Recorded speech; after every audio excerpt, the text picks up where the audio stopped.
Hey guys, this is Bridget, and today I wanted to talk to you about, are you really ready to leave the mainstream, the 3D matrix, and actually go into the fifth dimension? You know, all of these terms that we've heard so much in the spiritual community. The question is, are you ready? And another question I have is, do you need to? Because from my experience and what I've gone through, there is much to be learned in the mainstream, much to be learned within the matrix before you step out and you leave, if you can become conscious within that mainstream program. So let me tell you why. Let me explain what I'm talking about here. I was like, what, Bridget? You're telling me to stay in here? Yes, possibly. So if you're just learning kind of the jargon and it's oh, I'm going to be spiritual and leave, but you haven't played out your life theme program karmas, then if you leave, say the city or the mainstream, you haven't fully got it out of your system. You know, picture a teenager or something, and he's the dad, just sits him down and gets him drunk for the first time because it's getting it out of his system. And that's something that's really important to do, and it's been a method that's been really helpful for me, so I'll propose it to you. So the place to start is to look within yourself with really pure honesty and see the areas, the beliefs, the programs that are just freaking intrinsic to your life theme. So what that would look like is, if you were born into a certain culture, that's one place to start. It's okay, is there a certain religious belief system? Is there a certain financial belief system? Is there a certain way of being that you're supposed to get married and find the one? What are the cultural programs that you're that you might still be running, and to start with that, because each of us come and incarnate for many different purposes, but there's a theme that runs through, there's a vein that runs through our life, and the more that you can become consciously aware of it, the faster you can move it and shift it and break from that original contract, you could call it, and actually go into a place of moving to the next step of your evolution and also executing your mission, rather than just playing out ego strange programs that were embedded, when we first got in. We need an upgrade.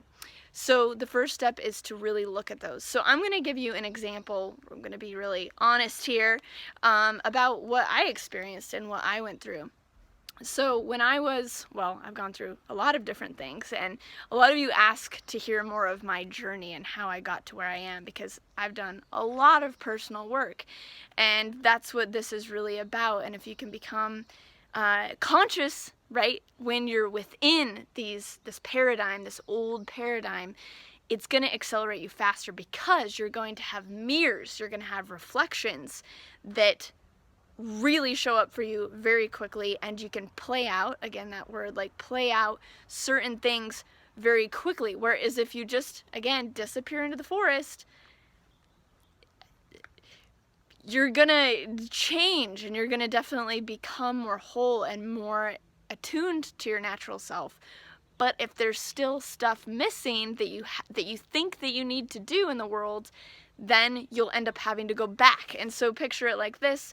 You're okay, I'm at level 2 in the game, and oh my gosh, I see level 5. My higher self's oh my gosh, yes, level 5, let's go there, let's become our natural self, let's do this. So you do whatever that execution of level 5 is, right? You go to that new place, you meet these new friends, you have this new lifestyle, but you didn't play out level 3. And so you're gonna be kicked out of level 5, and you're gonna need to go back through level 3 again. Now this stuff can be done very quickly, very quickly. It doesn't have to take years or anything like that. It did a decade ago when I was working on this stuff. It did take years, and now it doesn't, because the templates, the 100th monkey, have already been set by people like me and many other people around the world that have worked out these certain, broken free from these chains and moved on to the higher levels. And I don't like to say them as higher, but there is an order to things, and skipping steps can also accelerate you in a certain way. So there's no good or bad to this whole situation. But an example, for instance, is, who I shall not name names, but if someone was to say live in a city, have this certain like mindset, and then they're like, wow, well, I really want to develop myself spiritually. So they moved to Sedona, moved to a sacred site, and then within themselves, they haven't done such things as like, they still have this need, this desire to go be a millionaire and live on the beach in a mansion with and become very popular and a celebrity. If you still have that desire in you, you're not going to succeed that long in the forest or on your spiritual path that's expressed in a new way. So go do that first is kind of the idea. And you don't need to go all the way with it. You don't need to like be like, okay, well, I need to go make $1 million. You can put yourself in scenarios and think about this again. Keep on thinking about this as like a video game. Like you do scenario flight runs, like, you know, if you were going to like practice flying a plane, right? So you put yourself in scenarios and you become conscious of these different life themes, these different programs that are still running, and then you're like, okay, I'm consciously aware of this, so then I'm going to go play it out, physicalize it, and realize that I don't need it. Okay, so now time for my personal examples, right? So I was in Los Angeles for 8 years. This has been like the conversation now, right? And I wanted to leave, right? I had done a ton of personal work, had gone through, you know, I was manifesting kind of narcissistic boyfriends and weird shit, and I found the, you know, the core root of that and disconnection with my mother and my birth trauma and stuff. And so I worked through a lot of different things, worked through a lot of ancestry. And before I even was in this LA stage, man, I was raised in a very conservative culture where I was the black sheep. So this is part of my like life theme. And I didn't necessarily go into any religion or anything, but I was so steeped in the energy that finally I was like, okay, I'm done. And that's part of it. And so you steep yourself in the energy to where you're like, whoa, whoa, whoa, this isn't me. This never was me. This is my ego. This is something that someone told me I was supposed to do. It's not actually me. So in Los Angeles, I had played out a lot of things. I was already like feeling the conversion to wanting to become more of my natural self. And then I had the run-in with Coop Blackson, which I talked about in part 1. He was like, you can't leave yet. And I was like, why not? And then I went deeper and I was like, what is it that I'm still holding on to? What is it that I still need to play out? And you might be asking, well, what about it? What's all this like playing out stuff that you're talking about? And the idea is that it's the idea that you don't need anything outside of yourself. And the Matrix, the 3D, the mainstream has told you you need everything outside of yourself to be happy. And it can look like a lot of different things, and that's why you have to figure out what it is for you, because that's the particular expression of this needing outside. It could be religion, a god, something that can give you salvation. It could be, like riches. It can be fame. It can be fortune. It can be sex. It can be like a husband, beloved partner. It can be a lot of different things. So just checking in to what it really is for you. So the first place to start is to play it out in the place that actually has those themes deeply running in the cultural matrix of that place. So for instance, the stuff that I was playing out is I was playing out money, and I was playing out relationships and sex.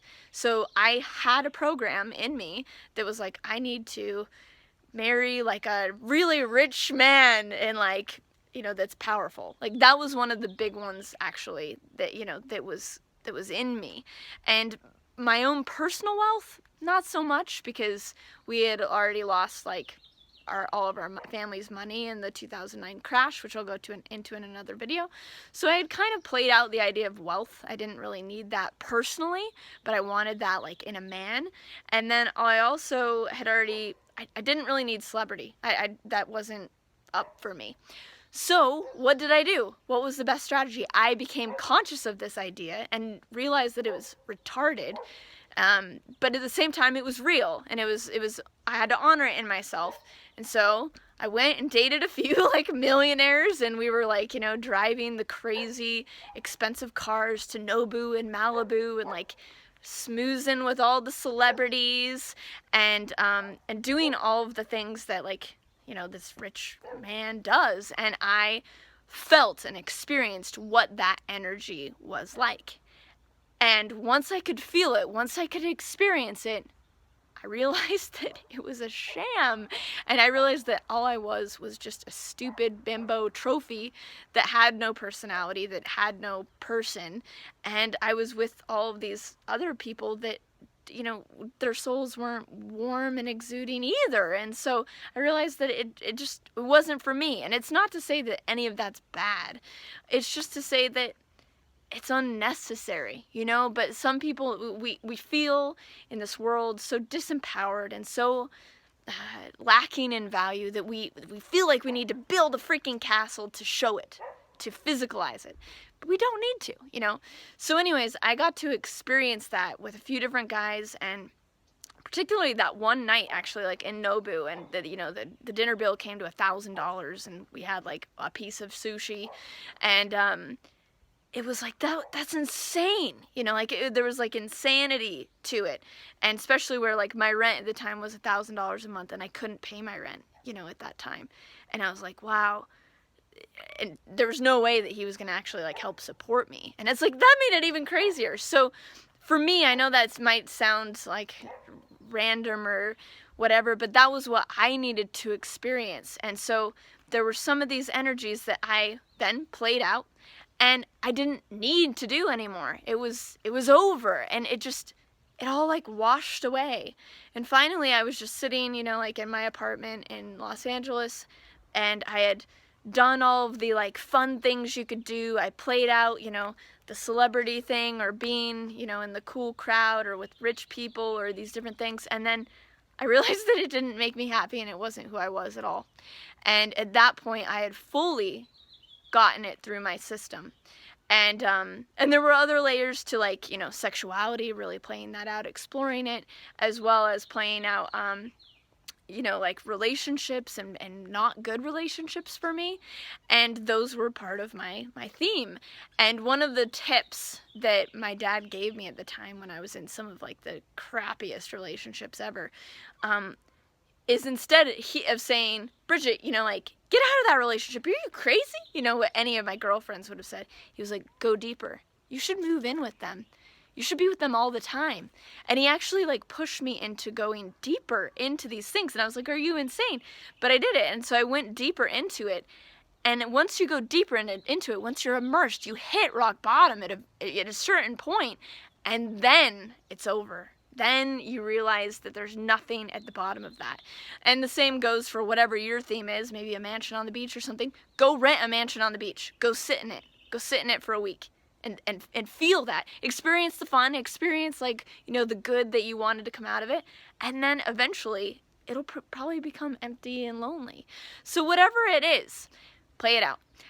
So that is the big idea for really utilizing the mainstream, utilizing the 3D, working this stuff out of your system, the ego desires, the program desires, so that you can truly move to the level of feeling fulfillment from within, and then once you're full, being able to really give back to the world around you. And this is the key. Once you're full and once you can give back, then, and you definitely want to build yourself up, like I've said in the other videos, which you need to go check out. This is a whole series, okay? This is part of the series, and there's part 1 and part 2 on the hybrid channel about exiting the matrix and re-entering the matrix.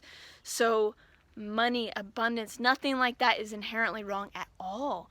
It's just a matter of where it's coming from within you, like why you have it, and to have it because it is who you are. You know that you're infinitely abundant, and that's your expression. And then you have the ability to give, to transform, to create a sustainable world. And one of the indicators to be like, is this a program, or is this like truly me, you know, is if it's something that the media really promotes, it's probably a program, because that's what the media is doing. That's what like the mainstream culture is doing. It's probably off. If it's something that they say that we need to do. Another way to indicate is it something that helps the world? Is it something that hinders the world? Is it something that everyone can have? Or is it something that only a few people can have? So if it's a big fancy sports car that's burning fossil fuels, probably not everyone in the world can have it, and it's probably not good for the world. And so you can tell if it's an ego desire versus a natural expression of abundance in that way. So go check out the other videos on the Hybrid channel to get the full context of this conversation that we're having right now. Any missing pieces that you're feeling right now will probably be answered in those 2 videos. Also, my love Patrick Hayes has a video on mind control, which is also a part of this whole conversation. So go over to his channel and check out that new video, which is awesome and helps the whole story as well. And just know that you're fine. It's all fine. It's all good. And just love yourself through this process, because the more self-love and honoring that you can do, and the more value you can give yourself by the fact that you're being honest and vulnerable with yourself about where you're at, being really honest where you're at,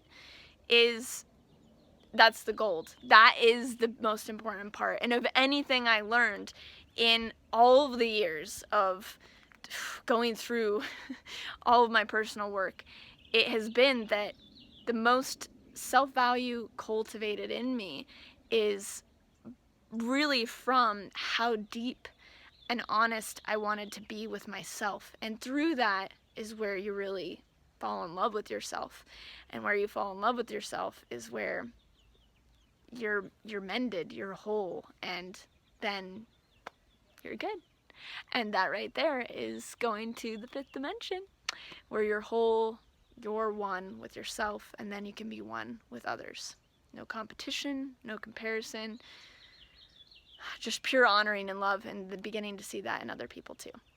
So it's a big conversation. If you have any subtopics, because I know not everything was covered, please comment below, like this video, subscribe, and I'll be back soon with more videos.